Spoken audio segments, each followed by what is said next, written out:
کہ سر آپ کے منشور میں جو دین کے لحاظ سے، اسلام کے لحاظ سے، دین کی سربلندی کے لحاظ سے وہ کون سے ایسے نکات ہیں جو آپ یہاں پر شیئر کر سکیں؟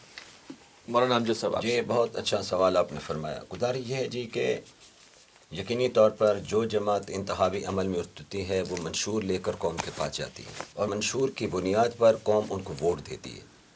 بلکہ میں آپ کے پروگرام کے ذریعے قوم سے یہ اپیل کروں گا کہ انہیں تمام جماعتوں کے منشور کا مطالعہ بھی کرنا چاہیے اور ان کے ماضی پر نظر بھی رکھنی چاہیے. کیا بلند و بلند دعوے کیے گئے اور عمل اس کے بعد اقتدار ملنے کے بعد ہوا یا نہیں ہوا؟ اس حوالے سے انہیں تمام سیاسی جماعتوں، مذہبی جماعتوں کو بنظر غائب دیکھنا چاہیے.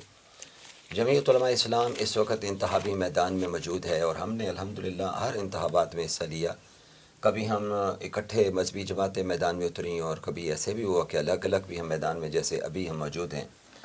ہمارا منشور کا بنیادی نقطہ یہ ہے کہ یہ دھرتی اللہ کی ہے تو اس پہ نظام بھی اللہ کا آنا چاہیے. یہ پاکستان جو کلمے کے نام پہ بنا، لا الہ الا اللہ کے نام پہ بنا، آج بدقسمتی سے 70 سال سے زائد عرصہ گزر چکا، اس میں لا الہ الا اللہ کا نظام نہیں آ سکا ہے. آج اگر کوئی نظام کی رمق آپ کے سامنے ہے یا دستور میں کچھ چیزیں موجود ہیں تو یہ اس کا سارا کریڈٹ مذہبی جماعتوں کو جاتا ہے، اس کا کوئی انکار نہیں کر سکتا ہے.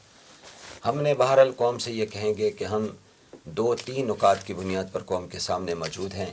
ایک، ہم اپنا ماضی قوم کے سامنے رکھیں گے، قوم اس ماضی پہ نظر ڈالے. الحمدللہ میں بڑے یقین سے کہتا ہوں کہ جمعیت علماء اسلام یا مذہبی جماعتیں، ان میں سے کسی جماعت پر کرپشن کا الزام کوئی بھی نہیں ہے.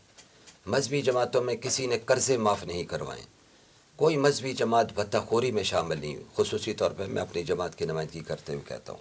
اور پھر مجھے یہ فخر ہے کہ الحمدللہ اس حوالے سے تمام مذہبی جماعتوں کو اللہ پاک نے خاص فضل فرماتے ہوئے اس ماحول میں محفوظ رکھا ہے. ہم قوم سے کہیں گے ماضی کو دیکھیں. ہم نے ماضی میں جب انتخابی عمل میں اترے، آج بھی ہم انتخابی عمل میں اترے، ہم نے قوم سے نہیں کہا کہ ہم آپ کو 1 کروڑ نوکریاں دیں گے. ماضی میں بھی نہیں کہا، آج بھی ہم نہیں کہہ رہے. ہم نہیں کہتے ہم 50 لاکھ آپ کو مکانات دیں گے. جنہوں نے یہ دعوے کیے انہوں نے جو کچھ کیا وہ قوم سے ڈھکا چھپا نہیں ہے.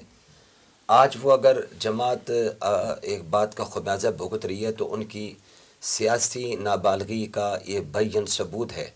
اگر وہ سیاسی مزاج رکھتے ہوتے، اگر وہ کسی نرسری میں نہ پل کے باہر نکلتے اور کسی کے اشاروں پہ پالیسیاں نہ بناتے تو آج ان کو یہ دن نہیں دیکھنے پڑتے تھے.